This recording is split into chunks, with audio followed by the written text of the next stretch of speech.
আমার আব্বা ছোটোখাটো একটা ফসল করছে। তারপর এই যে কুমড়া শাক, আর কচুর শাক করছে।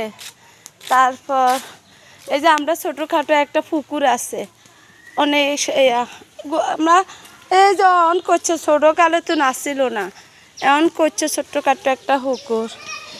এই যে আমরা খালাম্মা বাদর খালাম্মা বলে হাইকন আপনি ভালো আছেন নি? হিয়ার মা ছোটোকাল তো আন্ডারে মানুষ করছে, অন হিয়া করে। সবাই খালাম্মার জন্য দোয়া করিয়েন, বুঝছেন নি? এই যে আন্ডা গুন্ডি বানিয়ে এই গুন্ডি বানিয়ে হাইক